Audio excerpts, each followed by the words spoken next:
Lubra è stata costruita nella seconda metà del Cinquecento. Non era sicuramente questa l'antica chiesa dedicata alla Madonna. Quella antica sorgeva in riva al mare, nella località detta Fontanella. Poi col passare dei secoli, il rischio delle incursioni barbaresche e soprattutto il cedimento delle strutture fece sì che i massesi decidessero di spostarsi più in alto, nella zona detta Capitello, e lì costruire l'attuale tempio dedicato alla Madonna della Lubra. La chiesa è a 3 navate e quella centrale, nella parte alta, conserva un cassettonato ligneo del Settecento. Meraviglioso nella sua fattura, conserva 3 tele. In una c'è San Francesco, che consegna la regola a Santa Chiara. C'è Sant'Antonio, classicamente raffigurato con il bambino e con il giglio. E poi al centro c'è la Madonna Assunta. In basso, chiaramente distinguibile, è Marina Lubra.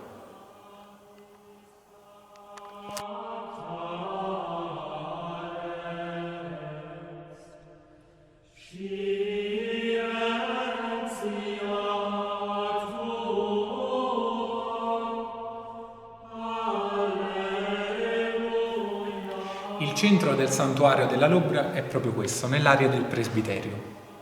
Proprio in posizione dominante sull'altare maggiore c'è un meraviglioso affresco del 400.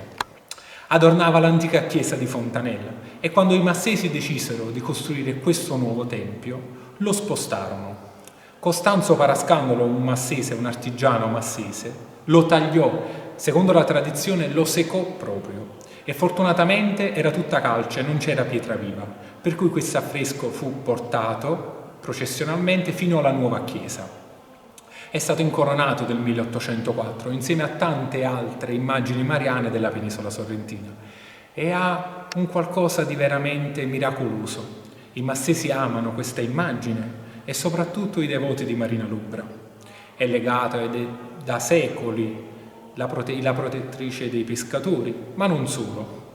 Tutti i massesi sono intimamente legati, tanto che la Madonna della Lubra è finita anche sul gonfalone comunale. Ma in tutto il mondo i massesi, anche quando emigrano, si ricordano di questa Madonna. Se ne ricordano e dall'estero mandano donazioni, continuano a pregarla e ardentemente si rifanno sempre a questa immagine espressiva, meravigliosa, con questo bambino dal volto lieto. Entrambi tengono in mano un globo e lo proteggono. Questo è un po' quel segno della Madonna che protegge l'intera massa lubrense.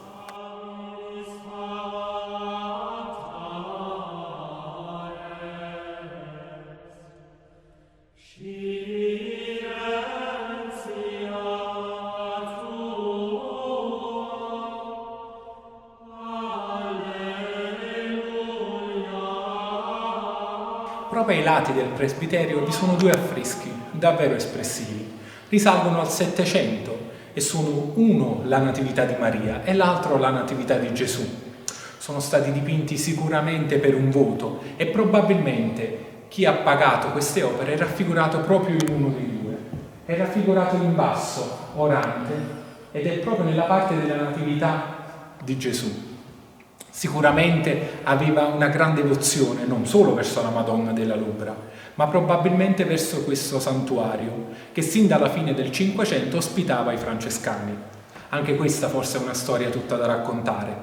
In questo santuario inizialmente furono chiamati frati minimi di San Francesco di Paola, ma nonostante il rapporto così stretto tra San Francesco di Paola e il mare, ebbene i frati minimi rinunciarono a questo santuario. Era troppo vicino al mare e troppo esposto alle incursioni piratesche. Così a fine Cinquecento furono chiamati francescani, i minori, e loro accettarono e hanno custodito con amore questo santuario fino al 1867, quando furono espulsi. Fortunatamente per la gioia della comunità di Marina Lubra sono tornati e ancora oggi officiano la maggior parte delle celebrazioni religiose in questo santuario.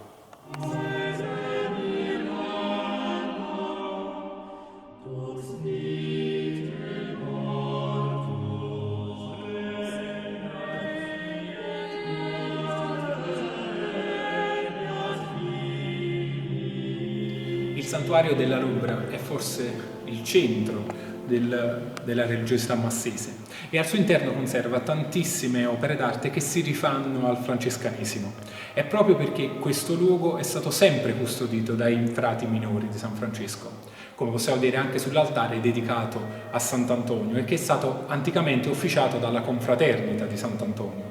Sull'altar maggiore troviamo una statua di Sant'Antonio con in mano il giglio, e ai lati due santi francescani particolarmente importanti. Sono San Pasquale Baleone e San Diego d'Alcalá.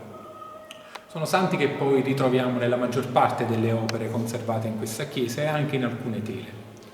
Purtroppo nel corso dei secoli i cambiamenti di gusto hanno fatto sì che alcune tele fossero sostituite da alcuni quadri, ma non cambia il senso della vicenda, dell'amore verso la maggior parte dei santi che formavano il Pantheon francescano.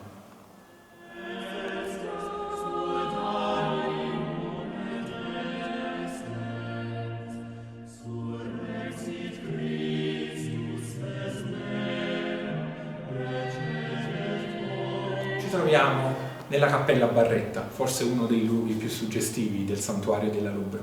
Sull'altar maggiore, nel 1715, la famiglia Barretta commissionò al pittore Raffaele Auricchio una tela meravigliosa. Si tratta della consegna del giglio a Sant'Anna. In basso vediamo inginocchiata la Madonna ancora piccola, e poi alle spalle, seminascosto, si vede San Gioacchino. Ha ricevuto il messaggio dell'angelo, ed è raffigurato là quasi in secondo piano, al centro della scena Sant'Anna. Sant'Anna era una santa molto amata a Massalubrense e non solo, e spesso era invocata anche nel corso delle tempeste, per cui era molto amata dai pescatori e dai marinai che affollavano Marina Lubra. Inoltre, particolarmente importante, la storia di questa cappelletta laterale. Fu la famiglia Barretta, nel corso dei secoli, a pagare i restauri e a mantenerla, e soprattutto si nota la sepoltura del vescovo Antonio Barretta, che fu presule della città di Brindisi.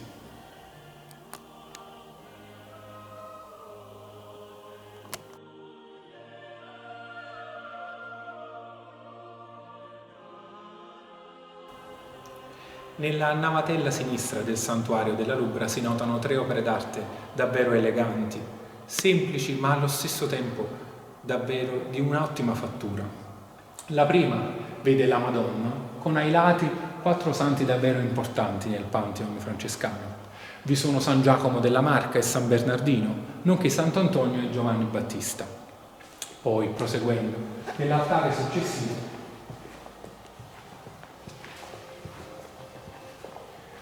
c'è un'opera carica di significato e di simbolismo. Nel quadro San Diego d'Alcalá prova in tutti i modi ad impetrare alla Madonna una grazia, quella di liberare i massesi dal terribile morbo della peste. Probabilmente fu dipinta dopo il 1656, quando il grave morbo, che era arrivato proprio via mare e probabilmente era arrivato proprio da Marina Lubra e si era diffuso in tutto il territorio massese, aveva fatto decine e decine di morti.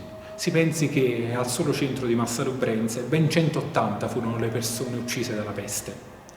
In questo quadro c'è tutta quella carica simbolica, quell'amore verso il divino e soprattutto verso la Madonna, quella Madonna che deve provare a proteggere i massesi da questo morbo di cui nessuno capiva nulla, in pochi giorni conduceva alla morte.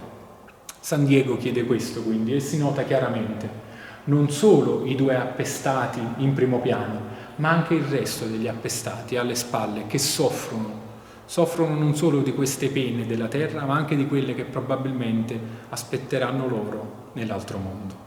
Infine, sull'ultimo altare,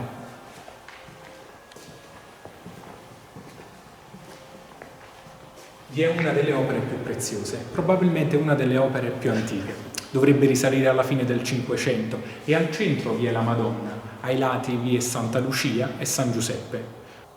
L'opera era stata dipinta a fine Cinquecento e sicuramente è stata una delle prime opere d'arte custodite nel santuario.